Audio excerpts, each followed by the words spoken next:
Yes, welcome to the video, guys. How are you doing? Did you pull any void shards for this special shard opening event? The guaranteed champion, after only the low cost of 30 void shards, you get your hands on, well, one of the best epics in the game in Madame Ceres. Now, I already have Madame Ceres, so I'm sure we'll be seeing her on this shard opening. Well, we'll definitely be seeing her because we have 76 void shards in the bank, but I really want a shot at my man, the Lion, Leorius the Proud, dude. First of all, aesthetically, this guy is pleasing. He is very pleasing to the eyes. I just love the aesthetics. I mean, he fits with Skinwalkers, but he almost feels like he should be his own faction, the Lion faction, you know? Either way, this guy is flexible in terms of his use case in this game, and I really want him specifically for the arena.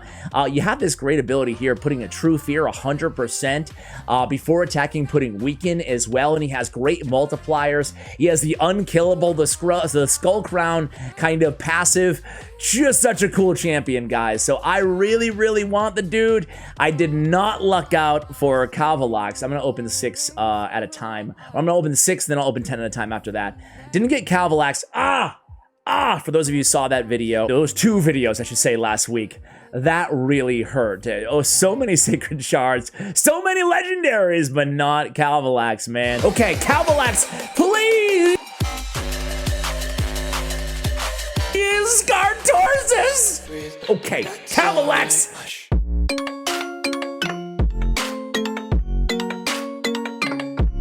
Come! So here we go. Okay, Cavalax! To the sound, back to the sound. Welcome to the team! You know? Alright, okay, Cavalax, please! God, Noble! Hey, for every legendary that we pull in today's video, I want to go back to the Ark, you know, in honor of my brother who passed away sadly 4 years ago. He was autistic, and it's been a very important cause to me. I actually have the autism ribbon, excuse me. It's kind of hard to see, I guess, here, but in his initials below it, it's always been an important cause to me, supporting individuals, families, with everything they need. There's a lot that goes into care for someone who is severely autistic like my brother was. He was in a group home and stuff like that. So I just want to give back there $100 to the Ark, which is an organization I've been working with for over a decade now. All right, so Harvester there.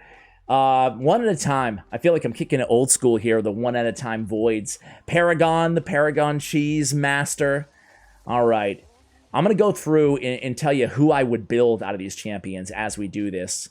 Justicar would not build. Inquisitor Shamil, who I kind of breezed through. I didn't even talk about him. Really good champion, good damage dealer. I guess I'd build him if I was in the mid game, but to be totally real with you guys, if I was on my free-to-play and I pulled Inquisitor Shamil, I probably wouldn't max him out just because my resources are so scarce there. I'm looking for more supportive champions like revivers and stuff like that, as opposed to just damage dealers, a single target, or even AoE. So we have 70 left. I wouldn't build Marquise either. Let's do 10 at a time. Let's hope we just get out of the way. Just give me Leorius right now, and this smooth sailing from there, Plarium. Smooth sailing. So Firstborn, probably one of the worst. Carrier, I hate Carrier. Couple Ifrits and a Bulwark. All right, and a Partridge in the proverbial pear tree. Have you guys seen the Halloween Fusion? Are you guys going for it yet? I think it was leaked or whatever. I'm still kind of recovering from returning home from the hospital, at least in terms of kind of catching up on all the content out there. There seems to be a lot of Halloween events coming up. Pretty exciting stuff. By the way, guys, I did reach out to Plarium, and I asked for an ETA on the Cardinal. Okay, good reviver, good reviver. There she is, Madame Ceres, my guaranteed. I asked for an ETA on the dupe system, okay? And the answer wasn't great, but it wasn't awful. 2 to 3 months ETA on the dupe system. They're going to try to implement it before the end of the year, but that's kind of a coin flip, it sounded like. I'm putting words in their mouth, though. But I said, is it safe to say 2 to 3 months? And they said, yes, it's safe to say 2 to 3 months. So still quite a bit of time for the dupe system, but either way, I'm pretty enthusiastic about it. However, I will say, did you hear the news? They're not going to rotate the champions that we're able to use our, what are they, life tokens or something, life coins, basically exchanging a legendary for, you know, go towards another legendary. They're not going to change those up very often. Did you guys hear about that? Kind of bummed out. Let me just go ahead and make some room here while I talk about that. I'm kind of bummed out about it, man. I was like hoping, you know, there's a thin line, right? Because you have to switch them up not so frequently that we're don't have enough time, excuse me, to actually unlock them, right? So let me feed some food here. Make sure I don't mess up here. Make sure I don't mess up. So you have to kind of thread that needle, but I think a year or so is way too long for just 6 champions, right? Yeah, in my opinion, you ought to be able to pay like a bunch of gems to just refresh the entire list of champions, right? Like it's the shop. What about you guys? Am I crazy in that? I don't like any of these champions. I already have most of these champions. Refresh, you know, even if it costs a lot of gems, because it's not something people are going to be doing that often, right? Refresh, I don't know. And maybe they only have 30 champions in the pool, but you can refresh among those 30 champions. I just think that 6 is a bit limited. I think I have all of them except for maybe 1 or 2 of the 6. Anyway, I'll shut up now. Let's go back to the shards. 30 shards. Give me a legendary, please, Leorius. Please. Welcome to the team. Come on, come on, come on. All right. Renegade, no. Centurion, no. Bang. Okay. Get it. Leorius the Proud. We got him, baby.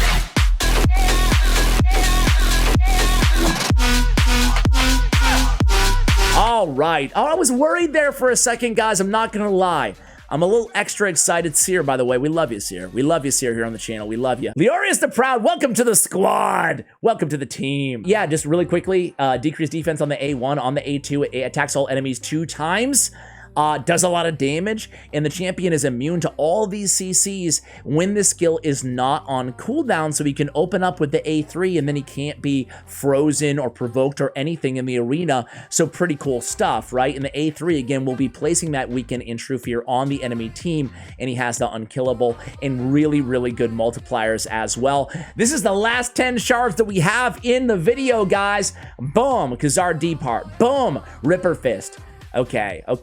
I mean, what are the odds? Well, they're like 0.5% or whatever, right? Another epic, another Inquisitor. Let me quickly go through his kit just to give him some love here. Attacks 1 enemy, has a 75% chance of decreasing the duration of a random buff on the target by 1 turn.